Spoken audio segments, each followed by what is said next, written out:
Last topic overhead में है, under and over absorption of overhead. First concept हमने क्या किया था? Allocation, apportionment, रीअपॉर्शनमेंट। सेकंड,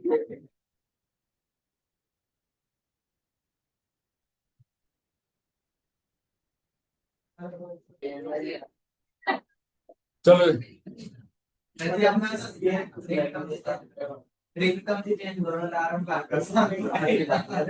वो सिर्फ कुछ लोगों के लिए लगी हुई है, अदरवाइज बजती नहीं मेरे फोन की रिंगटोन।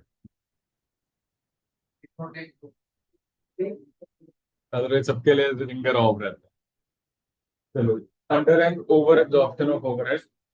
फर्स्ट टॉपिक हमने किया एलोकेशन, अपॉर्शनमेंट, रीअपॉर्शनमेंट। सेकंड टॉपिक हमने जो किया machine hour rate calculation, that is basically absorption of overhead. कि आप ओवरहेड को किस रेट पे एब्जॉर्ब करोगे, machine hour rate, labour hour rate, material cost, किसके बेस पे, यूनिट बेस किस पे करोगे। ठीक है। Now third and the last concept is under and over absorption of overhead. Now एक सिंपल सा पहले हम एक टर्म जो है व्हाट इज एब्जॉर्प्शन, इसका एक लेमैन मीनिंग उठा लेते हैं कि इसको हम एक्चुअल में क्या है। Absorption is, it is, you can simply state it as estimate. हम जो एस्टिमेट कर रहे हैं कि हमारा जो खर्चा होगा वो पर मशीन आवर इतना खर्चा हमें बियर करना पड़ेगा। कुछ क्वेश्चन में हमने किया था कि प्रोडक्ट की कॉस्ट बताओ, तो हमने क्या किया था, material plus labour plus A department में कितने आवर्स लगे, बी में कितने लगे, सी में कितने लगे, मल्टीप्लाई बाय उसका पर आवर रेट। कौन सा क्वेश्चन था, कुछ आइडिया, कुछ याद हो?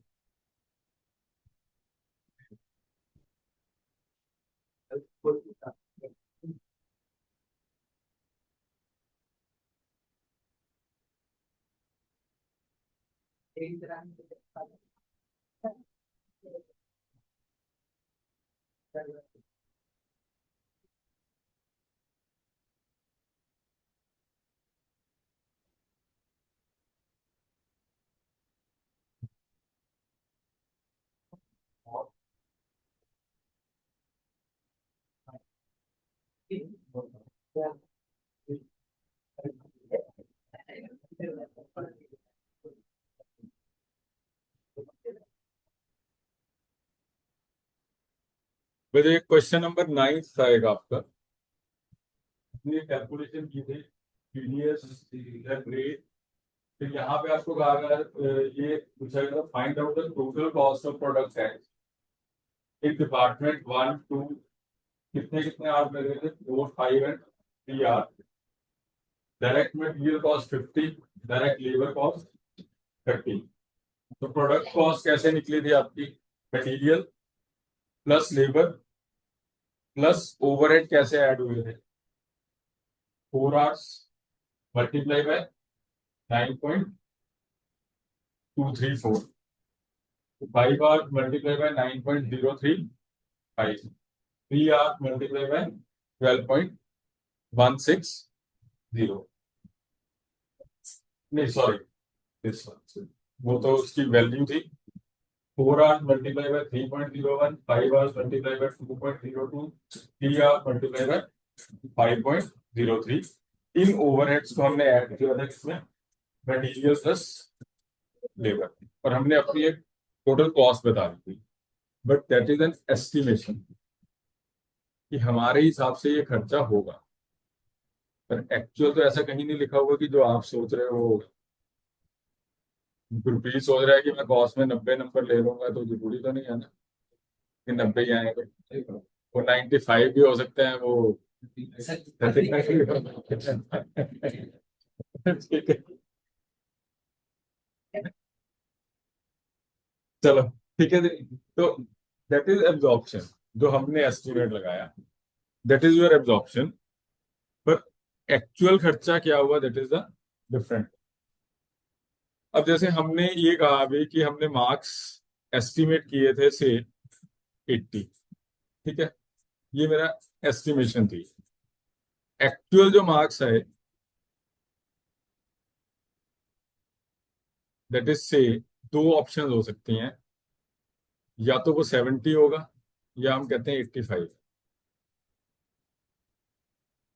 हमने एस्टिमेट किया था 80 का और एक्चुअल है 70, तो हमारी एस्टिमेशन ओवर थी या अंडर? हम बात कर रहे हैं, टॉपिक है अंडर एंड ओवर एब्जॉर्प्शन, कि हमने ज्यादा एब्जॉर्ब किया है या कम एब्जॉर्ब किया, हमने ज्यादा एस्टिमेट लगाया या कम। तो अगर मेरा एस्टिमेट एक्चुअल से ज्यादा है तो इसका मतलब मेरा ये ओवर एब्जॉर्ब होगा, ओवर एस्टिमेट है। और अगर एक्चुअल ज्यादा है तो इसका मतलब मेरी अंडर एस्टिमेशन है। ठीक है जी, क्लियर? तो है जी, ये कुछ नहीं है। तो now what is under absorption? अगर मैं आपको कहूं कि what is under absorption, that is when,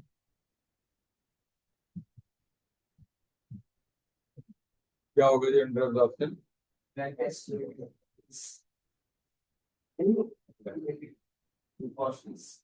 less than the actual cost, मतलब जो आपका एब्जॉर्ब वैल्यू है वो लेस देन एक्चुअल है, तो दैट इज, सॉरी, एब्जॉर्ब जो है वो कम है, एस्टिमेट ज्यादा, तो क्या होगा?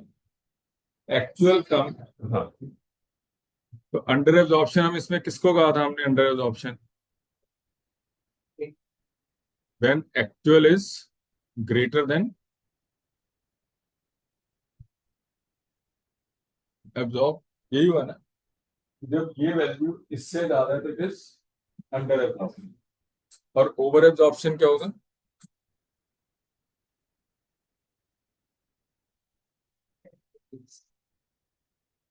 लेस देन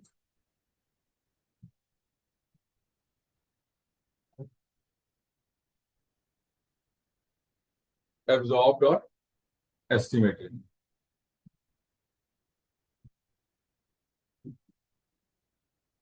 ठीक है, ये क्लियर है? मतलब अंडर मींस आपका जो एस्टिमेट था वो एक्चुअल से कम है, तो आपने कम खर्चे अब्जॉर्ब किए हैं किसी को कोटेशन देते हुए। अब हम कॉस्ट पे आ जाते हैं।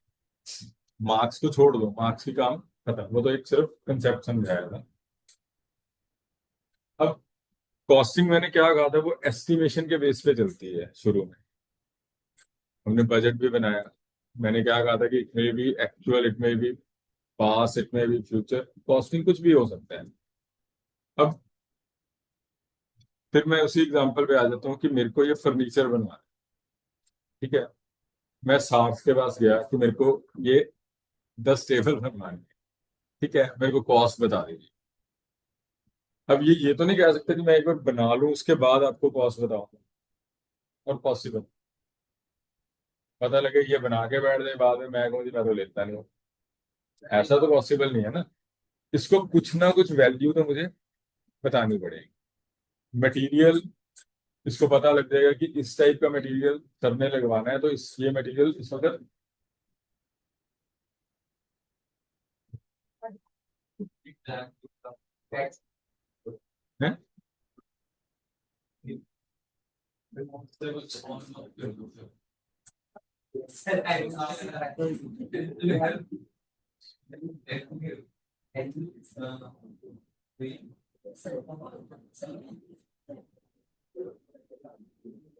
रिमोट ही नहीं चल रहा।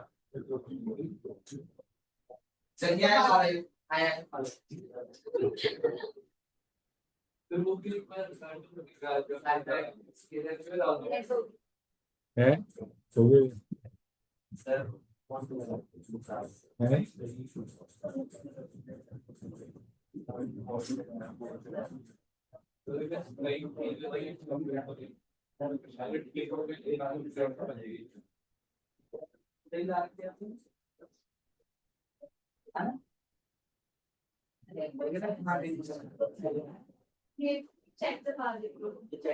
तो क्लास को चेंज कर सकते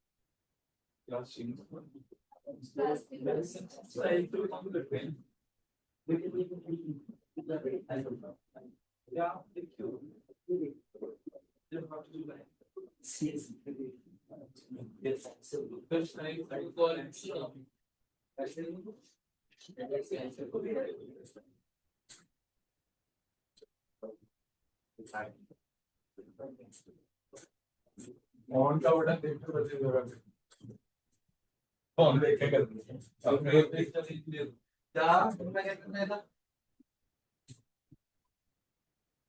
दूती काट के मेरे पास से अच्छी कुछ ना तो एक बार नहीं जब हम करे कौन करे कि एकदम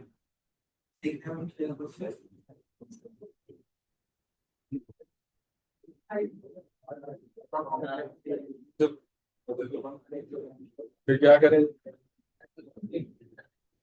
लिंक शेयर करो लिंक चलो उधर उनकी क्लास सुनिए ना उधर तो स्पाइक को किसे जाएगा स्पाइक को किधर मिला अभी किया हुआ है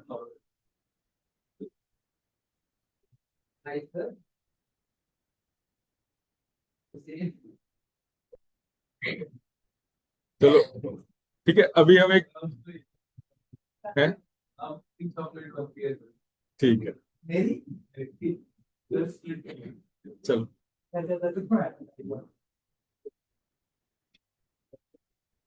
ठीक है तो ये क्लियर है जी अंडर और ओवर एब्जॉर्प्शन क्या है डन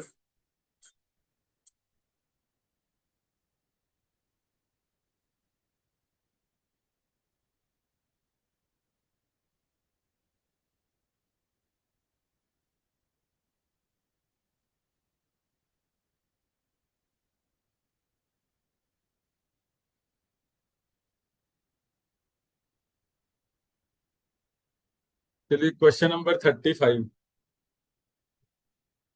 है फॉर्मूले कुछ नहीं हाँ क्वेश्चन पे अप्लाई कैसे करना है वो हमने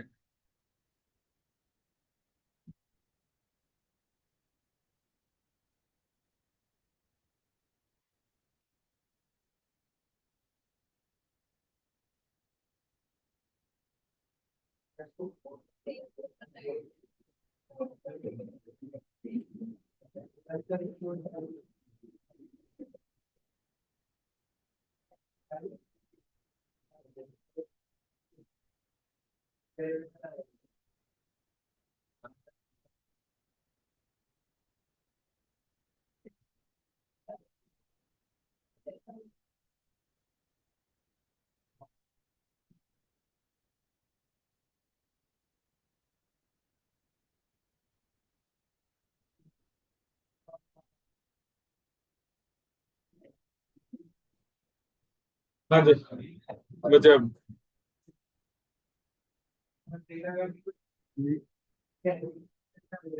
मैक्सिमम क्वेश्चन जो एग्जाम में आता है वो इस कंसेप्ट पे आता है अंडर ओवर एब्जॉर्प्शन ठीक है universal limited has two factories. Factory number 1 employs 130 and factory number 2 employs 150 direct workers.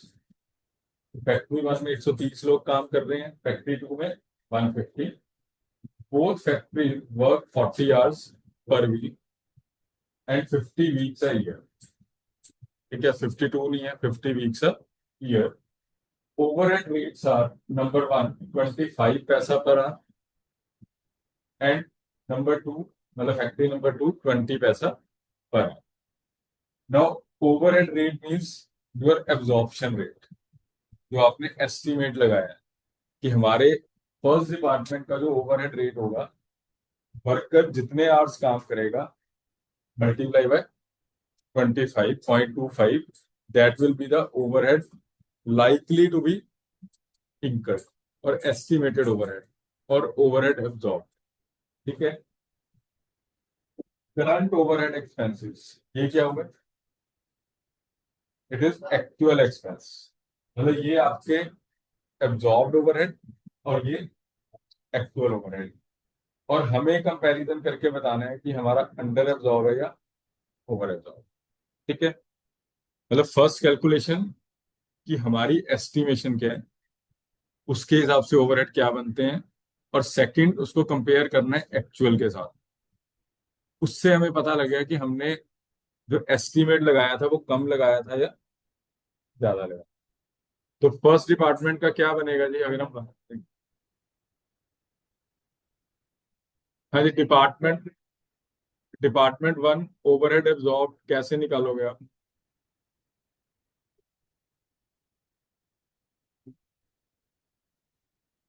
हाँ, 130 लोग काम कर रहे हैं। सुन लिया मैंने। 130 आवर्स, 130 वर्कर है। एक वर्कर ने कितने आवर्स काम करने हैं और कितने वीक्स, और उसका रेट क्या है आपका 0.25। That means number of workers hours multiply by week multiply by rate per. ठीक है, कितने आ गए? 65। That means overhead absorbed is, that means अगर मैंने इस कंपनी को कुछ ऑर्डर दिया था और मेरे ऑर्डर में इतने लोगों ने इतने आवर्स और इतने वीक्स काम किया, तो कंपनी ने जब मेरे को रेट कोट किया था तो कंपनी ने उसमें ओवरहेड कितने बुक किए होंगे मेरे को कोटेशन देते हुए? 65,000। एक्चुअल ओवरहेड कितने होंगे? 70,000। तो actual overhead,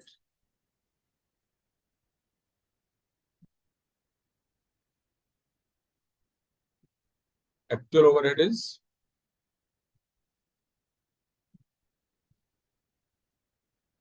70,000। Now it is the case of under absorb. Absorb absorb हमारा कितना होगा? 65। एक्चुअल कितना होगा? 70। तो मैंने 5,000 कम खर्चा एब्जॉर्ब किया था कोटेशन देते हुए। ठीक है जी। तो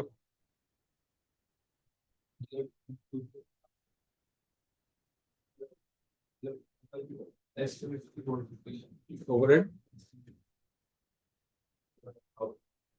हाँ, पर वर्ड एब्जॉर्ब यूज होगा ना जब भी होगा। हाँ, उससे वो मैं बता रहा हूँ, इसको इजी करने का लॉजिक क्या है। देखो, कॉस्टिंग में हम क्या कहते हैं हमेशा? ओवरहेड। और एक्चुअल जब खर्चा होता है उसको हम पीएनएल में क्या डालते हैं? एक्सपेंस। तो मैं ये भी कह सकता हूँ कि अगर मेरा ओवरहेड जो है वो एक्सपेंस से कम है तो that is under absorb. Overhead का मतलब है एस्टिमेशन, एक्सपेंस का मतलब है एक्चुअल। अब यहां भी पढ़ोगे तो वो वर्ड यूज कर रहा है ओवरहेड एक्सपेंस। बट वो ठीक है कि आपको जो दिमाग में रखना है कि अगर एस्टिमेशन जो है, मेरे को एस्टिमेशन को चेक करना है कि मेरी एस्टिमेशन कम है या ज्यादा है एक्चुअल से। अगर एस्टिमेशन एक्चुअल से कम है तो इसका मतलब वो अंडर एब्जॉर्ब्ड है। अगर एस्टिमेशन ज्यादा है तो इसका मतलब वो ओवर एब्जॉर्ब्ड है। तो यहाँ पे आपका कितना डिफरेंस है जी?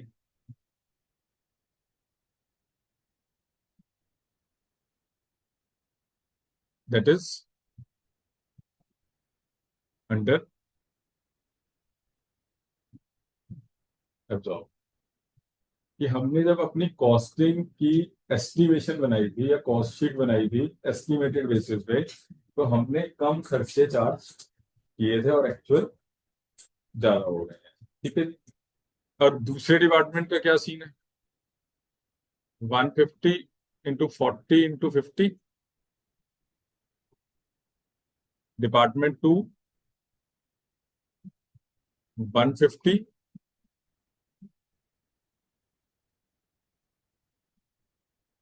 150 × 40 × 50 इंटू 0.20। 75,000। 0.20 है बच्चे,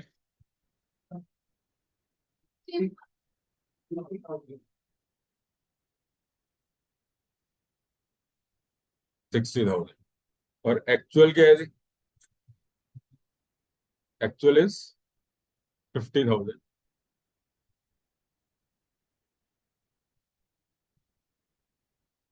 तो अब इस केस में आपका क्या हुआ?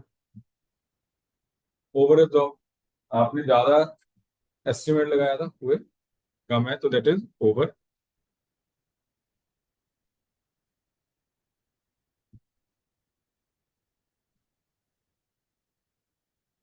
ठीक है जी। जरूरत क्या है इसकी करने की? अगर एस्टिमेशन सही हो जाती तो प्राइस भी सही जाता, कोटेशन भी सही जाती। या अगर मैं फर्स्ट केस को छोड़ देता हूँ, मैं सेकंड पे आता हूँ। इसमें तो एज ए बिजनेसमैन मेरे को कोई दिक्कत नहीं है। मेरे को लगेगा अच्छी बात है, क्या दिक्कत है? तो आपको लगेगा सर को 10,000 रुपये ज्यादा खर्चे चिपका दिए, क्या दिक्कत है? क्योंकि ये लगा के इसने कोटेशन दी थी मुझे, बाद में इतना खर्चा हुआ तो इसका तो 10,000 प्रॉफिट टेक्निकली इंक्रीज कर गया। पर अगर मैं 60 को छोड़ के मैं प्रांजल के पास चला जाता हूँ कोटेशन लेने, और प्रांजल की एस्टिमेशन ठीक हो, तो वो मुझे जो 60 ने कोटेशन दी है उससे 5,000 अगर कम भी कोटेशन दे देगा, तो भी उसको 5,000 एक्स्ट्रा प्रॉफिट हो जाएगा। और उससे क्या होगा? कस्टमर गया और वहां पे फिक्स हो गया। और अगर ये वाला केस हुआ, तो एज ए बिजनेसमैन आपको नुकसान है कि अगर आपने फुल प्रॉफिट ही 5,000 रखा हो, 60 ने कहा कि सर आए हैं चल 5,000 प्रॉफिट ठीक है, और बाद में पता लगा वो भी उड़ गया। ठीक है जी। तो इट मीन्स कैलकुलेशन सिर्फ अंडर ओवर एब्जॉर्प्शन की करने की बात नहीं है, उसको आगे यूज क्यों करना है and what is the need, वो हमारे लिए जरूरी है। अंडर ओवर एब्जॉर्प्शन तो हो ही जाएगी कि ये अंडर हो गया जी, ओवर हो गया, हमारा काम खत्म। पर उसको आगे यूज कैसे करना है? क्योंकि अगर ये अंडर हुआ है तो इसका मतलब कंपनी को लॉस हुआ है, और अगर ओवर हुआ है तो इसका मतलब कंपनी को प्रॉफिट हुआ है। ठीक है, हम ये नहीं कहेंगे कि कस्टमर को लॉस हुआ है, हम तो बिजनेस की बात कर रहे हैं। पर कल को जो मैंने कहा है कि अगर दूसरे बंदे ने सही एस्टिमेशन दे दी, तो आपके बिजनेस में इम्पैक्ट आना शुरू होगा। ठीक है जी। तो अब हमारा नेक्स्ट कंसेप्ट ये है कि अंडर ओवर एब्जॉर्प्शन तो हो गई, पर इसका यूज क्या है हमारे लिए? एक क्वेश्चन नंबर 36 उठाना जी, देखते हैं एक बार। During the year ended 31st March 2007, the factory overhead cost of three department is as under. X 48,950,89,264 ये एक्चुअल है। The basis of apportionment of overhead is given below. हमारा जो बेस था, डिपार्टमेंट एक्स 5 पर मशीन आर फॉर 10,000। तो हमारे हमने कितने एब्जॉर्ब किए होंगे ओवरहेड? 50,000। एक्चुअल कितने हुए? तो ओवर एब्जॉर्ब हो गया 105। दूसरे में 75% ऑफ डायरेक्ट लेबर कॉस्ट, 120 का 75% 90,000। Actual, sorry absorb 89,800 under absorb. Third में 15,000 into 4 60,000 absorb, actual 64,500, that is over absorb. ठीक है।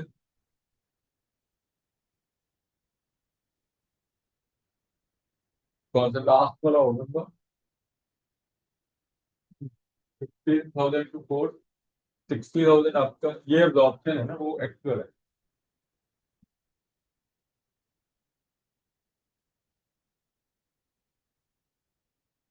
Over absorption X1, PC of apportionment is 15,000 to 4 60,000 मेरा एब्जॉर्ब हुआ। एक्चुअल कितना है? 64,500। तो अंडर एब्जॉर्प्शन ही हुआ, नहीं अंडर हो, क्योंकि ये एब्जॉर्प्शन वो। Now question number 37, from the following data relating to a production unit work out over a job or under absorbed overhead resulted during the month of review. Unit having strength of 20 workmen plan for 290 working days. 20 लोग हैं जो कितने दिन काम करेंगे, plan हुआ है 290 दिन. 8 hours each with half an hour break. तो एक्चुअल वर्किंग कितनी हुई, 7.5 hours. Based on the earlier trend, it is forecasted that average absenteeism per workman would be 10 days. 10 दिन वो साल में एब्सेंट भी रहेंगे. तो हमने जो प्लान किया था 290 दिन की वर्किंग का, वो एक्चुअल में 280 दिन के आसपास काम करेंगे. पर ये एक्चुअल नहीं है, ये हमारा अभी एस्टिमेट ही चल रहा है कि 290 दिन हम काम करवाएंगे, पर उसमें से 10 दिन वो लोग एब्सेंट रहेंगे. In addition to eligibility of 30 days annual leave पर वर्कमैन ही होगा.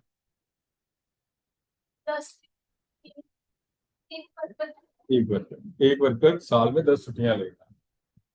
ये 290 20 का नहीं है, पर वर्कर ही है ना 290 दिन. 290 में से 10 दिन तो एब्सेंट रहेगा, काम नहीं होगा. उसके अलावा 30 दिन की उनकी एनुअल लीव्स भी है. ठीक है, तो 30 दिन वो भी नहीं आएगा. तो 290 में से 10 दिन तो आपके गए उसके एब्सेंट के, 280 रह गए. 30 दिन और गए,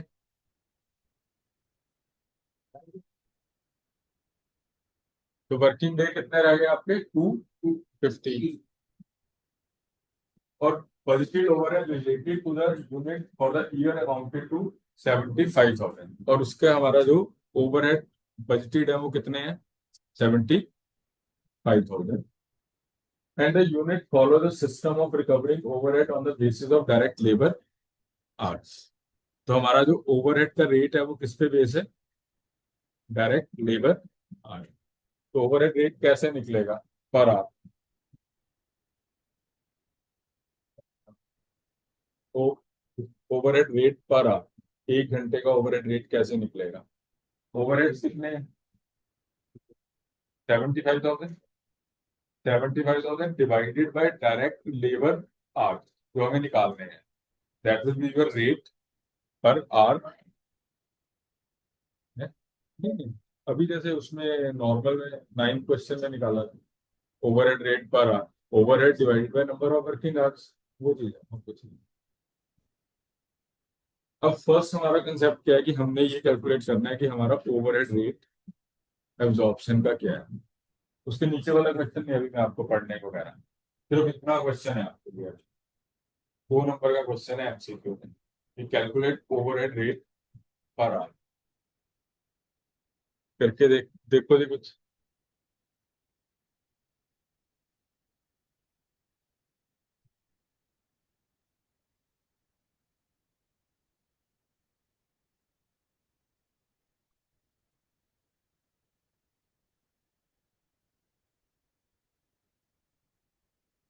इसमें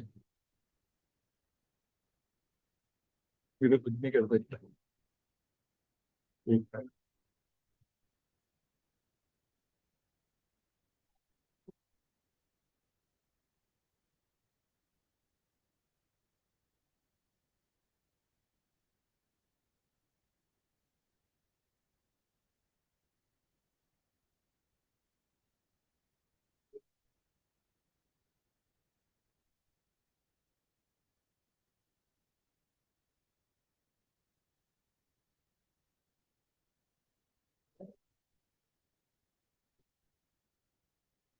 ₹2 होगा मेरे ख्याल में उसमें.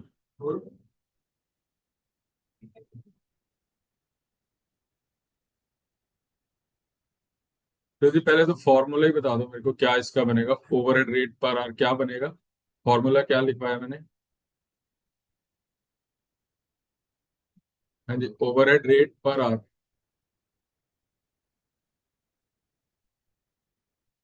Total overheads divided by effective working hours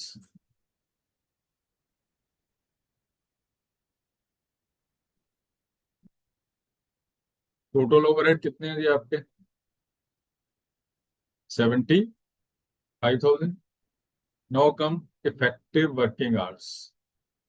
number of employees कितने हैं?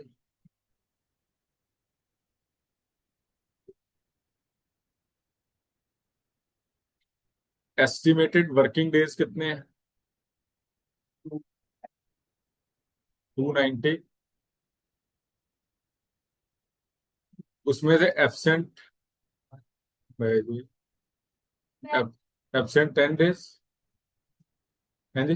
Absent 10 days. लीव कितनी है जी?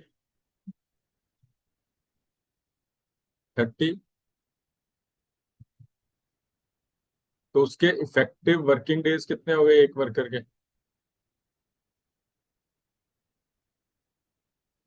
250। ठीक है। ये उनके इफेक्टिव डेज हो।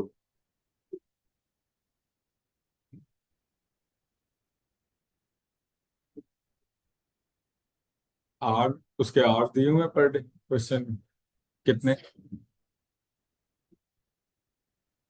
Hours 8 minus break 0.5। तो वर्किंग डेज कितने हुए? Working hours. तो अब एक वर्कर 250 दिन काम करेगा और पर डे 7.5 घंटे काम करेगा, यही मतलब हुआ ना। तो 20 वर्कर के लिए पूरी कैलकुलेशन क्या हो जाएगी? 20 × 250 × 7.5 कितना दे? 37,000। दैट मीन्स हमारी जो एस्टिमेशन है वो क्या है कि जो वर्कर है वो पूरे साल में कितने आवर्स काम करेंगे? 37,500। Our estimation, not the actual position. हमारी एस्टिमेशन है कि हम उनसे इतने आवर्स काम ले लें और उसके अगेंस्ट कितने ओवरहेड लगेंगे? 75,000। तो दैट मीन्स जो मेरा रेट पर आ रहा है वो कितना हुआ? ₹2 पर लेबर आवर। कि इन केस कहीं पे भी मेरे को अपने वर्कर्स को यूज करना है तो मैं उसमें कॉस्टिंग करते हुए मेरा वर्कर कितने घंटे उस काम में लगाएगा उसको 2 से मल्टीप्लाई कर दूंगा ओवरहेड डालने के लिए। लेबर की कॉस्ट डालने के लिए नहीं, उसकी कॉस्ट अलग डलेगी, मटेरियल की कॉस्ट अलग लगेगी। पर ओवरहेड कितने डालने हैं? जितने आवर्स वर्कर काम करेगा उस जॉब में मल्टीप्लाई बाय 2। हम कह देंगे कि ये आपका ओवरहेड चार्ज है। ठीक है। तो अगर मैं कहता हूँ कि जी मेरे को ये एक मोबाइल आपसे बनवाना है, आप कहते हो जी ये मटेरियल लगेगा, ये लेबर लगेगी और 10 घंटे लेबर आवर लगेगा, तो मतलब 10 घंटे मल्टीप्लाई बाय 2, मैं 20 रुपए उसके अंदर ओवरहेड आपको एस्टिमेटेड चार्ज कर दूँ। एक्चुअल क्या लगेगा वो बात की बात है। ठीक है। तो ये मेरे लिए क्या है, ₹2 पर labour our is my overhead absorption rate. कि मेरे को जो भी अपना ओवरहेड एब्जॉर्ब करना है वो ₹2 पर लेबर आवर के अकॉर्डिंग चार्ज करें। ठीक है। अब एक्चुअल में क्या हुआ? Actual overhead amounted during the year is 71,200। ठीक है। अब नॉर्मली मिस्टेक क्या होती है? ये तो हमें क्लियर है कि अंडर ओवर क्या है, एक्चुअल और एस्टिमेशन का डिफरेंस। स्टूडेंट जनरली क्या उठाता है, ये एक्चुअल हो गया, ये मेरा एस्टिमेटेड हो गया, दोनों का डिफरेंस। ठीक है जी। यही अभी तक हमने डिस्कस किया है कि एक्चुअल और एस्टिमेटेड का डिफरेंस। पर प्रॉब्लम क्या है कि ये एक्चुअल ओवरहेड तो लगे 71,200, पर ये कितने आवर्स में लगे? क्योंकि मेरा जो रेट है वो ₹2 पर आवर फिक्स हुआ है। तो अगर तो यहाँ पे 37,500 आवर्स ही एक्चुअल में लगे हैं फिर तो कोई दिक्कत नहीं। फिर तो मैं 75 और 71,200 को कंपेयर करूंगा और आंसर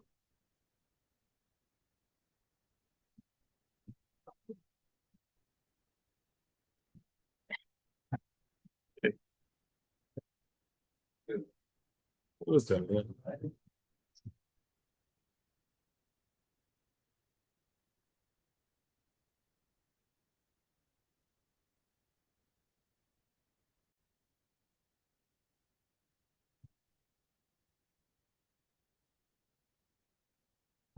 अब एक्चुअल आवर्स क्या बने दिए हमारे? The following details regarding actual working of the unit are available. Factory work 3 extra days. That mean बंदे तो अभी भी कितने हैं? बंदे तो चेंज नहीं किए उन्होंने। अदरवाइज वो भी लिखते हैं कि 20 की जगह 19 वर्कर हो गए, 21 हो गए, कुछ नहीं लिखा। तो दैट मीन्स वर्कर तो कितने रहेंगे आपके? 20। तो एक्चुअल में आपके वर्कर कितने हैं?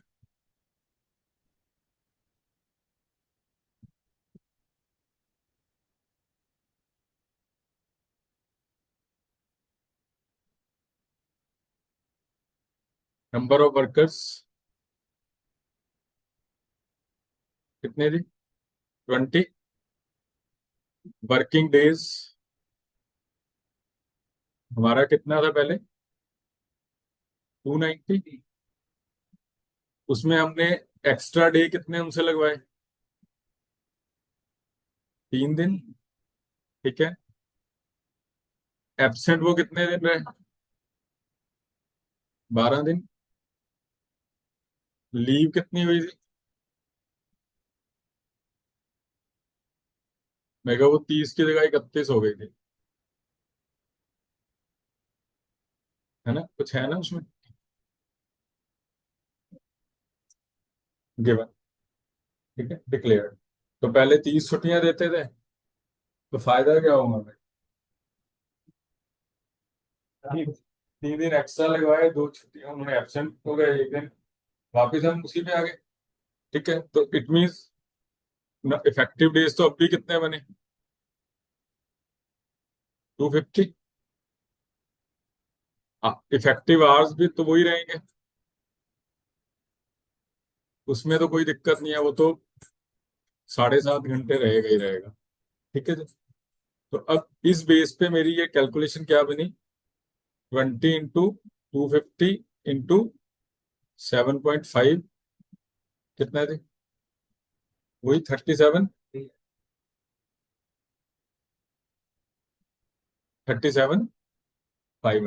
ये तो ऑलमोस्ट। ठीक है। पर कुछ और भी दिया हुआ है ओवर टाइम, वो माइनस हो जाएगा, काम नहीं हुआ उस टाइम, ब्रेक डाउन की मशीन नहीं चली, तो वर्कर ने काम नहीं ना किया होगा उस टाइम। तो एक्चुअल आवर नहीं आएगा इसमें, तो ये डेज के हिसाब से कैलकुलेशन है ना। अब ये मेरे आवर्स आ गए। अब इसमें ओवर टाइम कितना है? 680। और ब्रेक डाउन कितना है?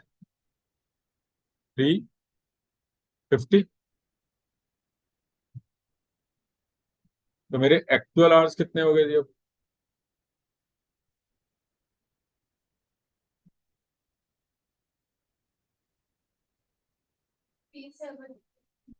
3783। मीन्स हमने एक्चुअली इतने आवर्स वर्कर से काम लिया है।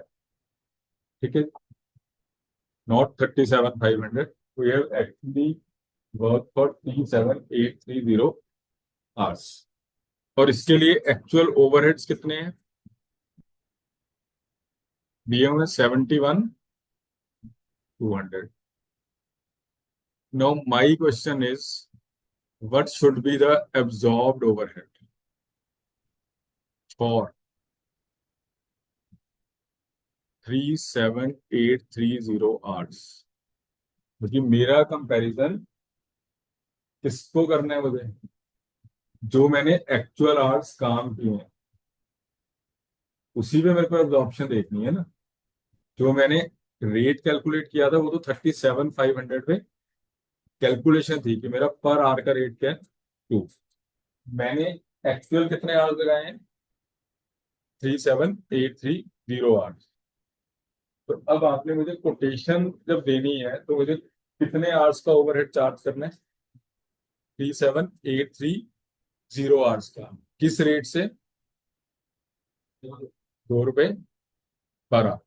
तो मेरा ओवरहेड एब्जॉर्ब क्या होगा? That will B 37,830 multiply by rupees 75660। तो मैंने एब्जॉर्ब कितना कर दिया? 75660। एक्चुअल कितना है? 71,200। तो अंडर है या ओवर है? एब्जॉर्प्शन ओवर है या अंडर है? ओवर है, क्योंकि एब्जॉर्ब ज्यादा हुआ है फिर कम है। तो ओवर एब्जॉर्प्शन कितनी हो गई?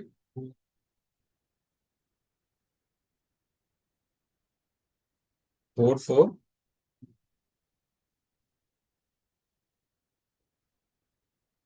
मींस आपको जो ओवरहेड एब्जॉर्ब करने हैं वो एक्चुअल वर्किंग के बेस पे एब्जॉर्ब करने हैं, नॉट द एस्टिमेटेड वर्किंग। जो हमने वो कैलकुलेशन की थी 2 रुपए पर आवर, वो एक सिर्फ एस्टिमेट था हमारे हिसाब से कि जितने भी आवर्स काम होगा मल्टीप्लाई बाय 2। तो अब क्वेश्चन चेंज भी हो सकता था। वो 290 दिन की जगह आपको सिर्फ 1 महीने की कैलकुलेशन करवाता है एक्चुअल में, कि मेरे मंथ ऑफ जून इतने ओवरहेड लगे। अब वो मंथ ऑफ जून के ओवरहेड आप पूरे 75,000 के साथ तो कंपेयर नहीं ना कर सकते, वो एनुअल है। तो मेरे को अगेन किस पे आना पड़ेगा? मंथ पे। तो जितने आप मैंने जून में काम किया होगा multiply by 2, that will be my overhead absorb. और फिर जून में जो एक्चुअल खर्चा हुआ है उसके साथ उसको कंपेयर करें। ठीक है। मतलब first step will be, if required, calculate overhead rate. Second calculation, calculate overhead absorbed on the basis of actual working, and third is comparison of absorption minus actual expenses। ठीक है।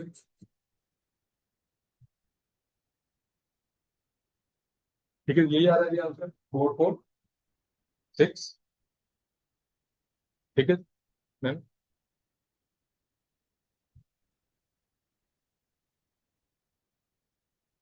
And question number 39। इस concept के बाद ये topic totally खत्म, finish.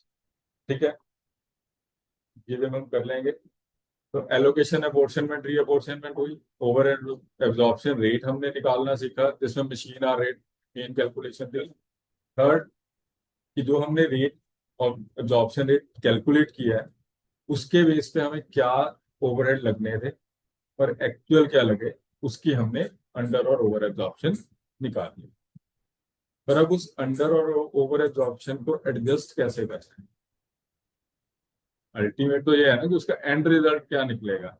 मैंने ये तो निकाल लिया कि मेरी ओवर एब्जॉर्प्शन हुई है, पर वो खर्चा या वो लॉस है वो एडजस्ट कैसे होगा, या वो प्रॉफिट है उसको एडजस्ट कैसे करना है। ठीक है। क्वेश्चन 39।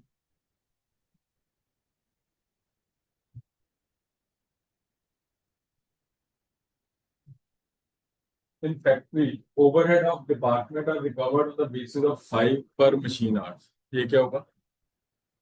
पहली लाइन। इसका मतलब ओवरहेड रेट पर मशीन आवर। तो इट मीन अब आपको ये क्लियर है कि मशीन आवर के बेस पे कोई कैलकुलेशन चलेगी। ये तो मेरा रेट आ। The total expensive incurred and actual machine hours for the department for the month of August were 80,000। ये क्या हुआ? Actual overheads. ये क्या है? Actual our. ये एक्सपेंसिव है, ये आपके आर्ट्स। ठीक है, ये सभी मशीन आर्ट हो गया। सिर्फ ये कहानी है। अब आपके हिसाब से कितने ओवरहेड एक्चुअल है और कितने एब्जॉर्ब है? एक्चुअल कितने? 80,000। एब्जॉर्ब 50,000। पर मशीन आर रेट क्या था? जैसे हमने पिछले क्वेश्चन में 2 रुपए कैलकुलेट किया था, इसमें वो 5 रुपए ऑलरेडी गिवन है। और वो किस पे बेस है? मशीन आर पे। और हमारे एक्चुअल मशीन आर कितने हैं? 10,000। तो इट मीन्स अगर मेरा एस्टिमेशन के हिसाब से खर्चा डलता है तो क्या डलता है, 1 घंटे के 5 रुपए, तो 10,000 के 50,000। तो मेरे अब जॉब कितने हुए एक्सपेंडिचर, 50,000। एक्चुअल कितने हुए, तो क्या होगा, अंडर एब्जॉर्प्शन कितनी, 30,000। ठीक है, डन, याद है। चलिए,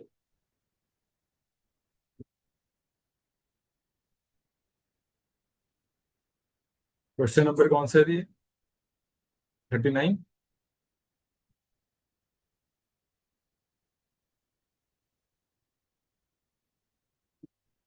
एक्चुअल एक्सपेंसेस कितने थे,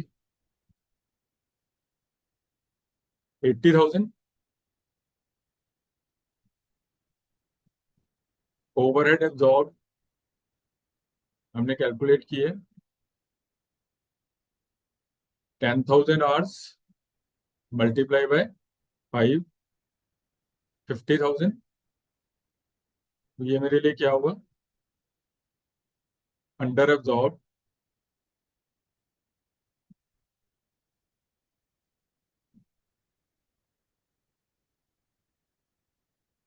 30,000।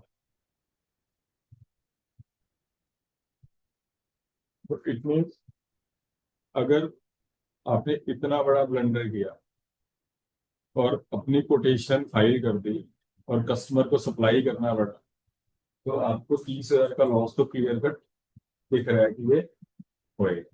ठीक है, अब इसके बाद कुछ ना हो, कोई वैल्यू नहीं है, नथिंग, कुछ भी नहीं दिया था, तो उस केस में ये पूरा का पूरा 30,000 का लॉस आपको बियर करना है एज ए बिजनेस। तो ये आपके P&L में डेबिट हो जाएगा, ये loss due to under absorb, या आपकी गलती के कारण आपको 30,000 का लॉस हुआ है। ठीक है, पर अब क्या, ये जो 30 का 30 लॉस है, उसमें कुछ और भी फैक्टर्स कंसिडर हो सकते हैं, कुछ और फैक्टर हो सकते हैं जिसके कारण लॉस हुआ, तो वो अब एक बार पढ़ते हैं क्वेश्चन में। Out of the amount of 80,000, जो 80,000 का खर्चा हुआ, 15,000 became payable due to an award of labour code. कि किसी लेबर ने या लेबर यूनियन ने कोई आपकी कंपनी के ऊपर केस किया हुआ है, किसी का एक्सीडेंट हुआ था मिलकर का या कुछ हुआ था, तो कोर्ट ने 15,000 रुपए आपके ऊपर फाइन लगा दिया था, जो आपको वर्कर को पे करना पड़ेगा। अब ये लॉस किसकी गलती से हुआ, मैनेजमेंट की गलती से या कस्टमर की गलती से, मैनेजमेंट की गलती से। क्या कस्टमर उसको बियर करेगा, अभी ये तो कंफर्म है कि ये वाला लॉस तो कंपनी को खुद बियर करना पड़ेगा। तो 80 में से 15 तो क्लियर हो गए, या कह लो कि 30 में से 15 तो क्लियर हो गए कि ये तो कंपनी को बियर करते हैं। 5,000 was in respect of expense of previous year booked in current month। 5,000 खर्चा पिछले साल का इस साल बुक कर दिया। याद हो आपको, शुरू में मैंने कहा था कि कोई स्टूडेंट मेरे को लास्ट ग्रुप में फीस नहीं देके गया, और वो मैं आपसे कहूँ जी आप पे कर दो, करोगे, तो ये भी कौन बियर करेगा, मैं खुद बियर करूंगा। तो ये 5,000 भी किसको बियर करने पड़ेंगे, कंपनी। तो 30 में से 15 एक, 5 एक, 20 तो कंपनी की गलती है, कंपनी को लॉस बियर करना है। ठीक है जी, done. Actual production was 40,000 units, actual production हुई है मेरी 40,000 units, of which 30,000 units are sold. अब 30 में से 20 तो खत्म हो गए मेरे, 20 का जो अंडर एब्जॉर्प्शन एब्जॉर्प्शन थे उसमें से 20 खत्म हो गए, बाकी 10 का लॉस रह गया, वो मेरे को एडजस्ट करना। अब वो कहते हैं कि 40,000 यूनिट्स मैंने बनाए, 30,000 बेच दिए। On analysing the reason it was found that 60% of under absorbed overheads were due to a defective planning. Further 60% जो था वो डिफेक्टिव प्लानिंग के कारण हुआ, वो भी कौन बियर करेगा, कंपनी। तो 6,000 रुपये, कितना, 60%, सॉरी 10,000 का 60% जो बचे हुए हैं, वो 6,000 भी कंपनी के पास गया। And the rest due to normal cost increase. अब जो बाकी 4,000 रुपये बचे, 30 में से 15 लेबर का गया, 5 आपका प्रीवियस ईयर खत्म हो गया, 6,000 आपका डिफेक्टिव प्लानिंग का खत्म हो गया, तो सिर्फ 4,000 का ऐसा खर्चा है जो एक जेन्युइन रेट इंक्रीज के कारण हुआ है। मटेरियल का रेट बढ़ गया, लेबर का रेट बढ़ गया, कुछ भी हो सकता है। तो उसको तो आप रिकवर कर सकते हो कस्टमर से। उसके लिए तो आपके पास वैलिड रीजन है कि यार ये मेरे हाथ में नहीं है, ये तो पीछे से रेट, जैसे इलेक्ट्रिसिटी का रेट बढ़ गया पीछे से, तो आप उसको कहोगे यार इसमें मैं क्या कर सकता हूँ, इलेक्ट्रिसिटी का पर यूनिट रेट बढ़ा है तो तेरे को पे करना पड़ेगा। तो अब वो 4,000 मेरे को रिकवर करने हैं किनसे, अपने कस्टमर से। और मैंने कितने यूनिट्स बनाए थे, 40। तो अगर 4,000 का खर्चा मुझे 40,000 यूनिट्स में बांटना पड़े, तो पर यूनिट कितनी कॉस्ट इंक्रीज करनी पड़ेगी, 40,000 यूनिट, 10 पैसे, 10 पैसे ही बढ़ेंगे ना पर यूनिट। अब मैं कहता हूँ वो 40 के 40 यूनिट नहीं बिके, तो कोई दिक्कत नहीं, हम सब में 10 पैसे इंक्रीज करके प्राइस को बढ़ा देंगे और मेरी कॉस्ट कवर। पर जब तक हमें पता लगा तब तक 40 में से 30,000 यूनिट सेल हो जाएंगे। तो अब आप उन कस्टमर्स को दोबारा फोन करोगे? अगर कर भी दोगे तो क्या होगा, माने वो कहेंगे जी हमने क्या करना है, हमने तो सामान लिया, काम खत्म, पैसे आपको मिल गए ना जी जो आपने कहे थे। तो इसका मतलब वो पैसे भी कंपनी का लॉस हो गया। तो सिर्फ क्या रह गया हमारे पास, 10, सिर्फ 10,000 यूनिट्स में 10 पैसे के हिसाब से हम अपनी कॉस्ट को रिकवर कर सकते हैं। ठीक है, मतलब 1,000 रुपया इस पूरे 30,000 में से सिर्फ 1,000 रुपया हमारा रिकवरी में जाएगा, बाकी सब लॉसेज। ठीक है, वो कैलकुलेशन है वो दोबारा समझा रहा हूँ। अभी तो हमने वर्बली सब कुछ कर लिया ना, वो वर्बली तो अभी बाहर जाते आते तक साफ हो जाएगा। ठीक है, तो चलो अब हम आते हैं अपना, इसकी करना कैसे है हमने, ये अंडर ऑप्शन आ गई थी यहाँ तक। अब इस अंडर एब्जॉर्प्शन में हमारे पास क्या क्या हुआ, और एक चीज ध्यान रखना मुझे, ऐसा कुछ नहीं है कि मैं, मेरे को हमेशा इजी लगता है कि मैं उसको वहीं पे एरो से बना के खत्म कर दूं। आपने उसको लिख के करना है, तो वो आपके ऊपर नंबर नहीं कटेंगे। तो इसमें से फर्स्ट क्या है, लेबर अवार्ड कितना थी, कितना थी, 15,000। It will be directly charge to,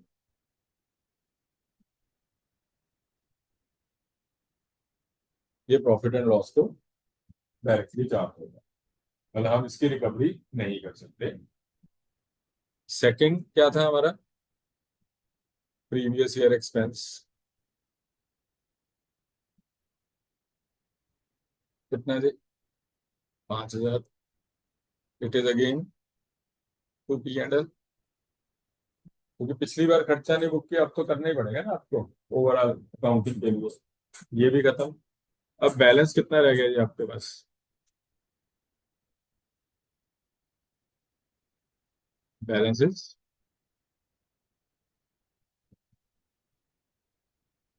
under option में से 15 एक गए, 5 एक गए, 10 हमारे पास बच गए। इस 10 की बाइफिकेशन क्या है, डिफेक्टिव प्लानिंग का कितना पार्ट है जी, 60%।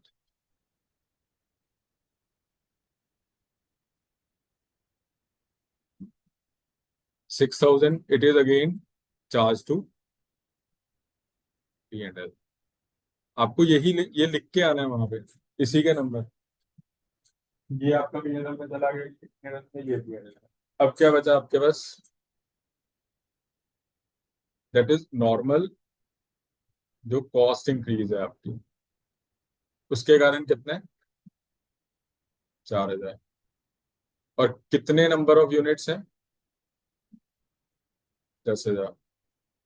तो ये 4,000 का खर्चा हम 10,000 यूनिट्स को डिस्ट्रीब्यूट कर सकते हैं। ठीक है, तो पर यूनिट मेरा क्या रेट बनेगा, per unit overhead recovery rate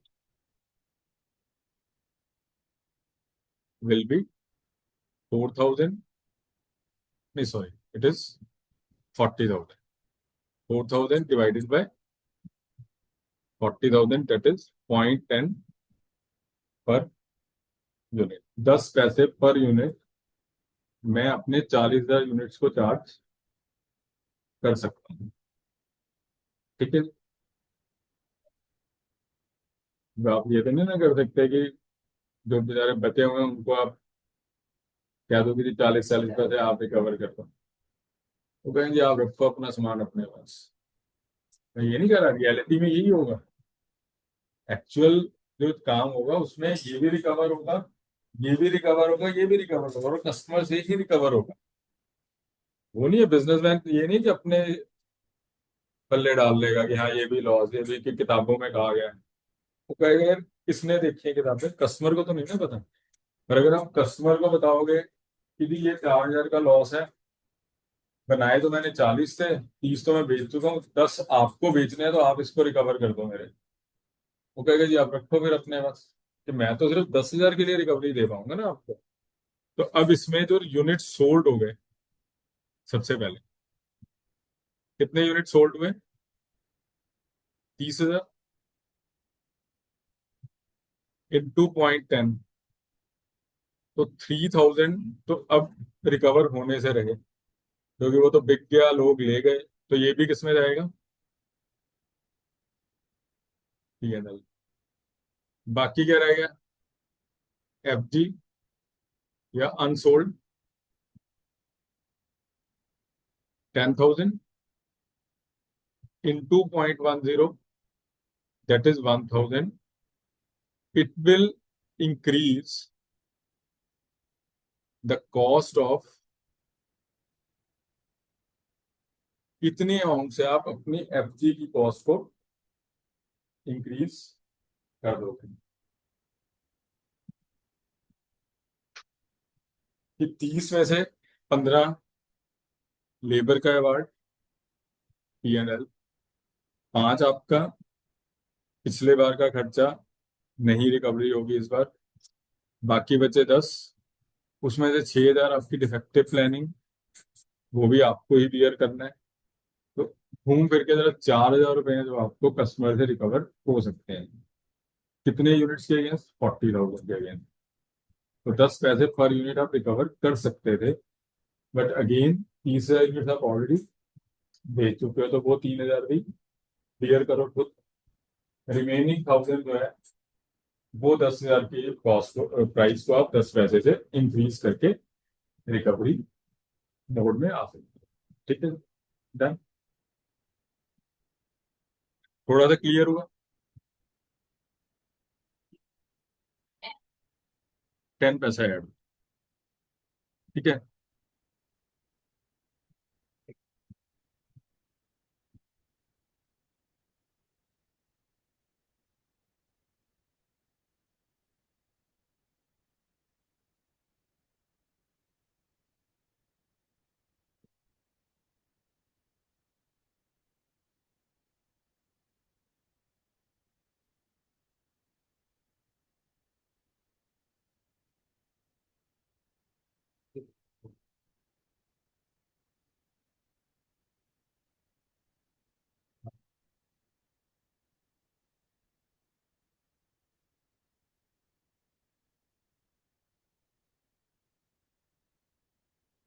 एक एक क्वेश्चन नंबर 54 है बच्चे, इसमें जरा मेरे को एक बार अंडर एब्जॉर्प्शन कैलकुलेट कर दीजिए, फिर आगे चलते हैं।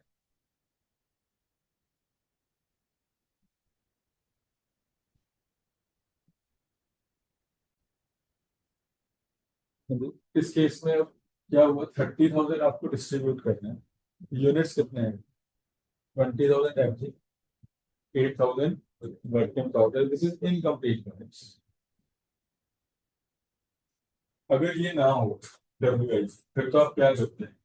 30,000 डिवाइडेड बाय 20,000, 150 पैसा per unit has to be absorb. ठीक है, फिर जो बिक गया वो पीएनएल में, बचा हुआ मेरी कॉस्ट को इंक्रीज करेगा। यहाँ पे एक चीज और डाल दी गई कि इसके अंदर 8,000 आपका कुछ अनफिनिश प्रोडक्ट भी पड़ा है। तो अब ये 30,000 है वो किसको रिकवर करने हैं? 20,000 इनको भी रिकवर करने हैं, इसको भी कुछ रिकवर करना पड़ेगा। अब क्या पॉसिबल है कि मैं ये कहूँ कि जितना एफ जी रिकवर करेगा उतना ही डब्ल्यू आई टी रिकवर करेगा? क्योंकि उसका तो काम ही कितना हुआ, 50%। तो इट मीन इक्वल बेसिस में तो आप उसको डिस्ट्रीब्यूट नहीं कर सकते। ठीक है, अब एक छोड़ दो इसको, मैथ है सिंपल। मैंने आपको 20 क्वेश्चन दिए होमवर्क के लिए। ठीक है, आप कहते हो सर 12 क्वेश्चन हमने कंप्लीट कर दिए, 8 क्वेश्चन जो है वो 50% कंप्लीट हुए हैं। तो मैथमेटिकली वो 8 कितने कंप्लीटेड क्वेश्चंस के बराबर होंगे?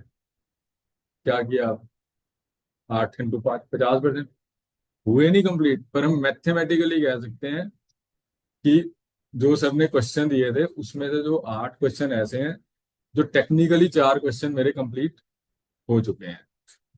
सेम यहाँ पे ये एफ जी किसको डिनोट करता है? जो 100% कंप्लीट काम है। और ये 8,000 किसको डिनोट कर रहा है? 50% को। हम ये कह सकते हैं कि ये 8,000 जो है वो कितने इक्विवेलेंट फिनिश गुड्स के बराबर होंगे? 4,000। आपने सिंपली क्या किया? 8,000 इंटू 50 बनाई।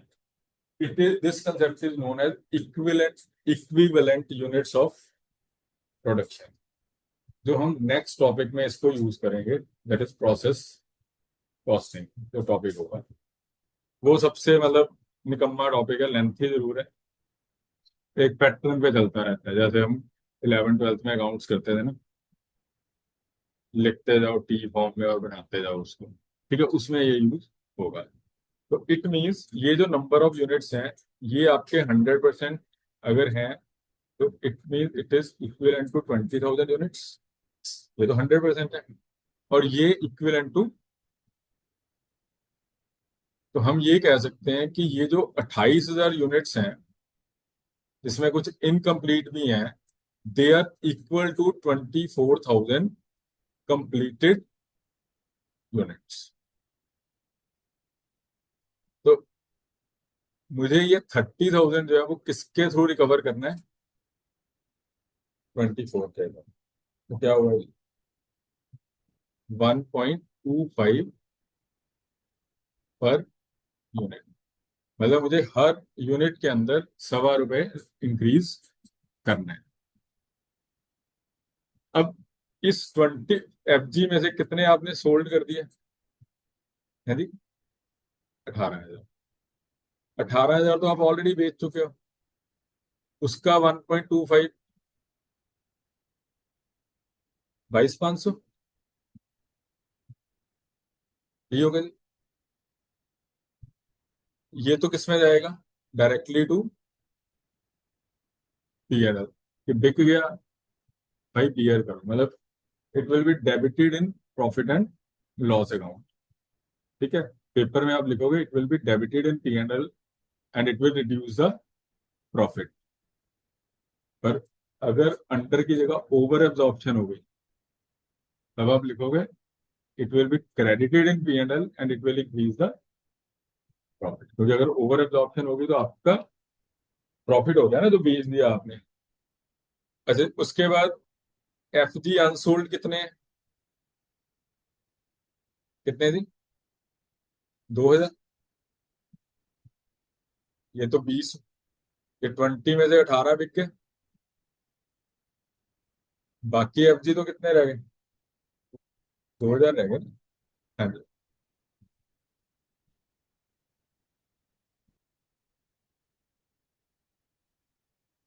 मुझे ये जो रिकवरी करनी थी वो पर यूनिट, मतलब 24,000 यूनिट्स में ये 20 है, ये 4। तो मुझे अपने ये 30,000 किससे रिकवर करना है? हाँ, तभी रिकवर कर नहीं सकते, तभी हमने उसको किसमें डाल दिया? लॉस आ गया ना। मतलब कहानी ये होगी कि 3 और 4 7 और 8वां था गुरप्रीत। ठीक है, 8 में मैंने रिकवरी करनी थी, गुरप्रीत उससे पहले चला गया,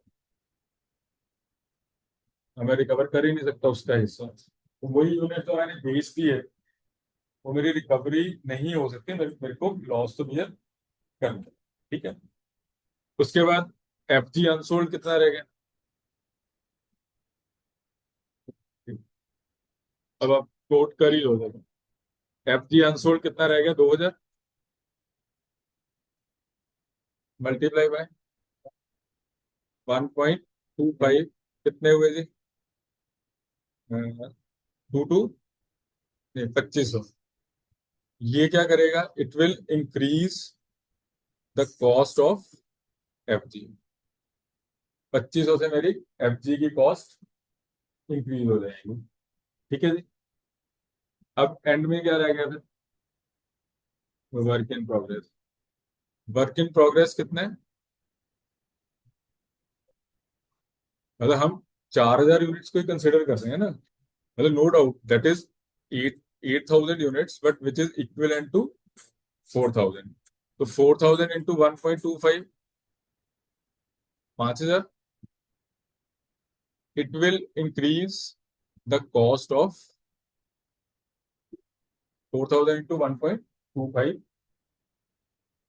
तो इट विल 5,000 से आप अपनी WIP की कॉस्ट इंक्रीज करोगे, जो कि एक्चुअल में कितने यूनिट्स हैं?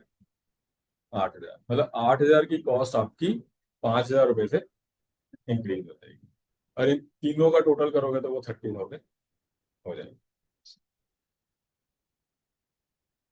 8,000 तो पड़े हैं, मतलब वो तो आपके पास आधे अधूरे यूनिट्स पड़े हैं, पर इक्विवेलेंट टू कितने हैं? 4,000। तो 4,000 के अकॉर्डिंग कॉस्ट तो रिकवरी करनी है हमने सिर्फ 5,000, और वो 5,000 किसको बियर करना है?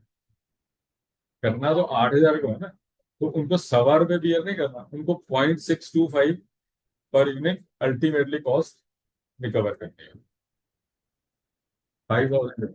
पर वो आपने लिखना नहीं है, आपने सिर्फ 4,000 इंटू 1.25, 5,000, और उसके साथ लिख देना it will increase the cost of W. ठीक है, डन। तो ये आपका टॉपिक खत्म है।